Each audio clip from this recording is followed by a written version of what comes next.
Baik, belajar kita teruskan dengan contoh 6. Kamu boleh rujuk buku teks contoh 6, muka surat 98. Okey. Dalam video ni sebenarnya cikgu ada bersama dengan seorang anak murid yang sangat bertuah, boleh bersama dengan cikgu sekali. Mungkin kalau kamu dengar saya tanya, dia jawab tu jangan terkejutlah. Okey, baik. Tadi cikgu bagi kamu contoh tentang nombor yang perpuluhan boleh berulang. Okey, kita simpan sekejap set Kita tengok dulu nombor perpuluhan yang berulang seperti ini. Sekiranya lah kan dalam contoh 6 ni dia bagi soalan, tukarkan nombor perpuluhan yang diberikan ini, nombor perpuluhan berulang ataupun recurring decimal. Okey, nombor ini tukar kepada pecahan tunggal. Soalan nombor 6 tu, contoh 6 tu ialah tukar kepada pecahan tunggal. Macam mana kita nak jadikan dia pecahan? Macam mana? Okey, so caranya ialah dengan mula-mula kita buat andaian. Macam mana nak andaikan? Okey, katakan N. Kita buat kita pilihlah katakan N. Biasa kita letak pun boleh ubah sebagai X, Y. Hari ni kita pilih N. N is numbers. Okey, katakan N sama dengan 0.676767. Ini dan dot tau. Okey, dan seterusnya. Okey, dan seterusnya. So, ini kita anggapkan sebagai persamaan 1. Okey. Lepas tu kita perlukan persamaan kedua. Apa kita nak buat? Kita tengok nombor ni. Yang berulang 67, 67, 67 kan? So, apa yang kita buat ialah kita pilih yang kedua tu, yang berulang ni 2 digit. So, N yang kedua tu kita andaikan 100N. Kenapa 100N? Sebab kita darabkan persamaan 1 dengan 100. Kalau dah 100 kan kita dapat 67 kan? Kita ambil 2 digit yang mana berulang ni, kita letakkan dia sebagai nombor di depan perpuluhan. So yang belakang ni sama 67, 67 and so on dan seterusnya. So ini sebagai persamaan kedua. So apa seterusnya kita buat ialah persamaan kedua kita tolakkan dengan persamaan pertama. Okey. Kita tolakkan terbalik. Okey, 100 tolak N dapat berapa? 100 tolak N? 100 tolak N. 100N tolak N. 99N. Okey, good. 99N Belajar Admax kena selalu alert. Okey. 67.6767 dan seterusnya tolak 0.676767. Simple numbers. Okey, 67 tolak 0. Ni berapa ni? Dapat berapa ni? Dapat 67. 67 sajalah. Kan sebab perpuluhan belakang ni akan tolak sebelah atas kan? Okey, so dapat 67. Jadi N ialah 67/99. Inilah pecahan tunggalnya. Tapi sebelum tu kita semak, adakah 67/99 tu adalah apa? Adalah pecahan yang paling ringkas. So caranya macam mana? Guna kalkulator, kamu masukkan 67/99. Lepas tu tekan equals tu. Ada tak dia bagi figure yang lain? Tak. So kalau tak, inilah dia the final answer. Sebutan paling ringkas. Boleh? Boleh. Okey. Baik. B pula. Saya kena padam yang ini. Okey, saya padam yang ini sebab dia dah terambil kawasan Okey, itu kaedahnya tadi. B pula diberi nombornya 12.645645. Okey, ataupun kita sebut 12.645 sebab kita nampak 3 nombor ni berulang. 3 nombor ini berulang dan seterusnya. Okey, so apa kita buat? Kalau yang depan tadi kita akan buat 0.67, mula-mula kita ambil 0.67 kan. Sekarang ni sebab ada 12, kita pecahkan dulu nombor ni kepada 12 tambah 0.645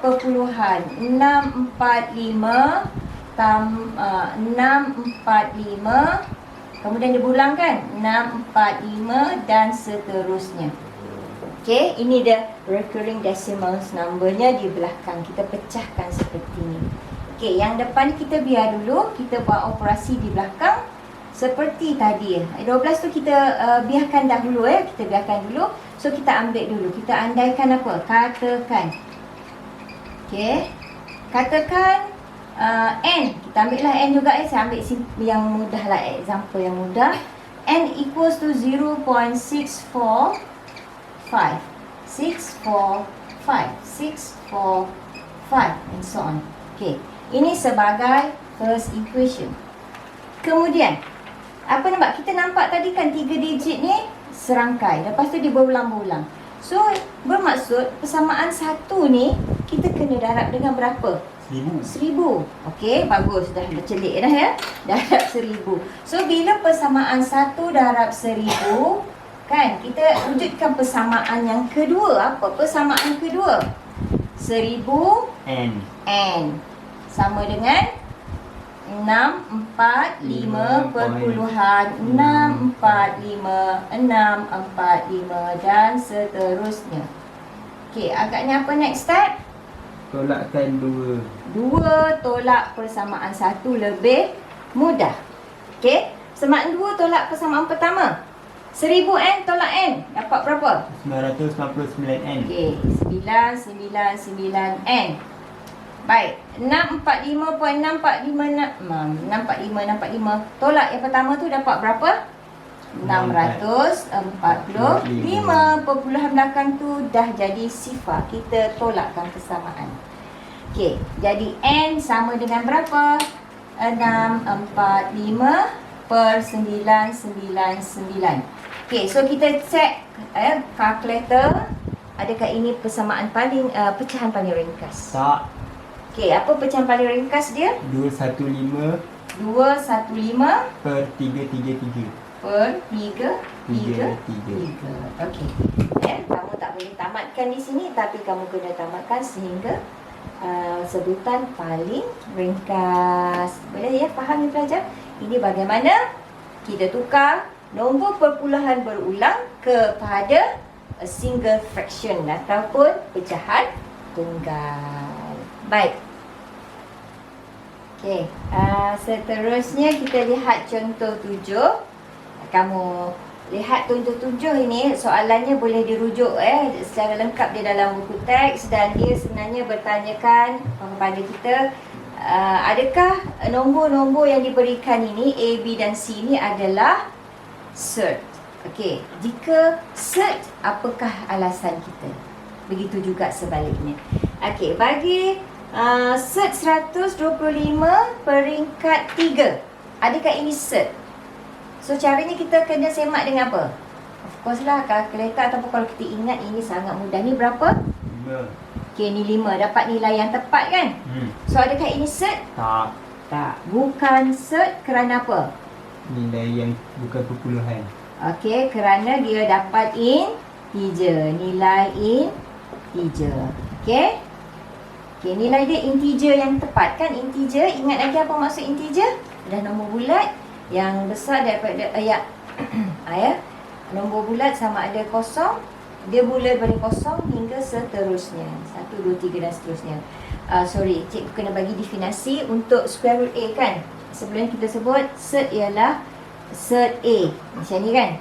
Bagi sebarang punca sama ada punca ni punca 2, 3, 4, 5 dia disebut sebagai apa pelajar? Disebut sebagai simbol radical. Bagi sebarang simbol radical. Ini dia simbol radical. Square root ataupun punca 3, punca peringkat 3, peringkat 4, punca bagi peringkat 5 dan seterusnya. Okey? Baik.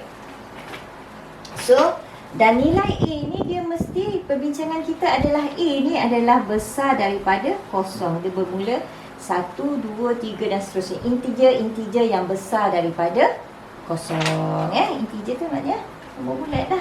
Okey, baik. B.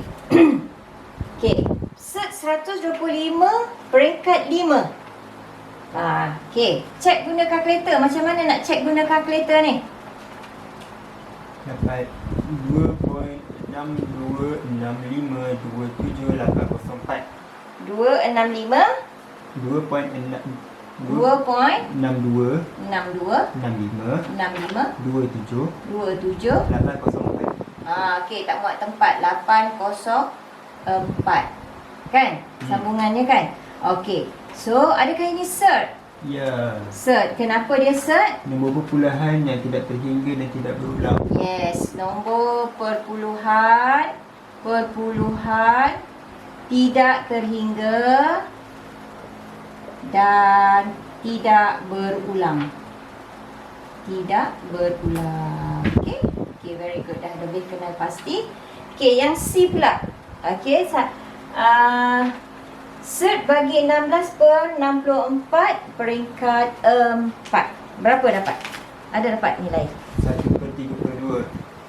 Sama dengan 1/32. 1/32. Kita dapat pecahan ataupun nombor nisbah. Adakah ini cert? Tak. Tak. Bukan cert sebab apa? Sebab Dapat nombor nisbah. nisbah. Okey, macam tu saja cara kita menulis jawapan. We give a reason kenapa cert ataupun bukan cert dan kita tulis dengan ringkas seperti ini.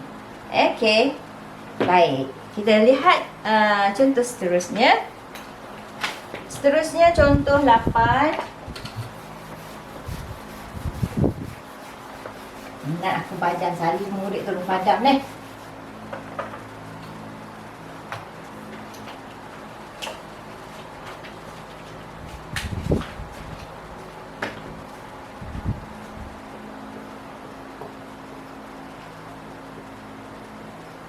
Okey, seterusnya kan pelajar soalannya ialah adakah square root 4 atau punca kuasa 4 sama dengan 2 punca kuasa 4? Adakah sama 2 ni? Kita lihat ya. 2 ni dia bukan 2 kecil yang tulis dekat punca 2 ni sebagai nombor di hadapan. So kalau punca 4 kita lihat jadikan persamaan ini sebagai kita punya standard pembezaan kiri dan kanan persamaan.